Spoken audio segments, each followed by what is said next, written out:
ఆడిపోయినా సౌకర్యం ఉన్నది మొగలకి ఏం ఆధారం లేదు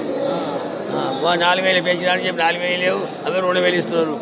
మరి కేసీఆర్ ఇవ్వడే కానీ మోడీ గారు వాళ్ళు లేవు పైసలు మళ్ళీ రైతు బంధు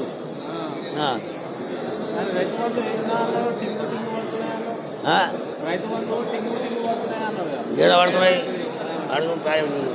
పడతలేవు నాకు ఎక్కడున్నది ఎక్కడున్నది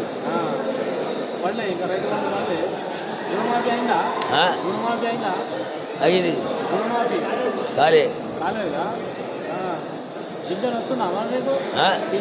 వస్తుంది అవి 2,000 లేదు 2,000 అవసరం అవధం ఆడుతున్నా పెద్ద మనిషి ఆయన సావానికి ఆయన ఇండ్లు ఇస్తామా ఇండ్లు ఇవ్వకపోయి అది ఇవ్వకపోయి నా కొడుకులు 3 కొడుకులు ఇంటికి వెళ్ళి దగ్గర ఎవరినో కిరాయకున్నా ఏం చేయాలి ఇండ్లు ఇస్తామా ఇండ్లు ఇవ్వకపోయి అది ఇవ్వకపోయి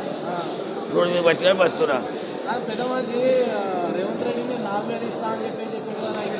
లేవు లేవు అవే 2,000 నిన్న ఇచ్చాడు నిన్న ఇచ్చిండ్రు అది ఇష్టం వచ్చాడు ఇస్తున్నాడు ఏమంటలే మేము ఇంకేమదు ఎట్లా ఏది ఇల్లు లేదు ఏం లేదు ఏం లేదు మా కొడుకులు ఇంటికి వెళ్ళి దిగినాను గాను గీసులు కిరాయి ఇంట్లోనా ఇల్లు ఏం పెట్టలేదు నా కొడుకులకి ఎరకలేదు ఇళ్ళ కొట్టిన సప్పుడు ఆకునే 4 నెలల ఇంటికి వెళ్ళి కొట్టి అట్లా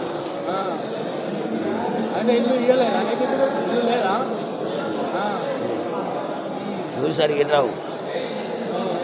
కళ్ళు అలా వాడాయి ఏం చేయాలి 3 కొడుకులు ఒక బిడ్డ వ్యవసాయం పంట ఏం వేసుకున్నావు వ్యవసాయం చేస్తా నేను ఇప్పుడు గులాబీ పెట్టుకున్నా ఇంత పచ్చ కూడా తలుపురా బతుకు తెరువు ఏం చేయాలి రోడ్డు పడి పోయి అమ్ముకోవాలి రావాలి పొద్దుకి ఊరి జరంత భూమి లేక ఏం చేస్తాం రైతులకి బోనస్ వస్తుందా వరి బోనస్ వస్తుందా ఎట్లా ఉంది మరి రేవంత్ రెడ్డి పాలన ఎట్లా ఉంది ఎట్లున్నాడు చెప్పు నేను పాలన కట్టున్నాడు చెప్తున్నా కొల్ల చెప్తున్నా ఇంకేమంటే ఆడుకున్నాను చెప్తా కానీ ఈ గవర్నమెంట్ పని మనకి ఏం తెలుస్తుందట పెద్ద మనిషి అని ఆడిపోయి అడుచుకోలేకపోలేదు ఇస్తారంటారు అన్నారు ఇవ్వలేదు ఇల్లు కూడా ఇస్తే అన్నారు ఇల్లు లేదు ఏం లేదు ఉన్న కాడి నా కొడుకులు ఉన్నారు ఇళ్ళ అట్లా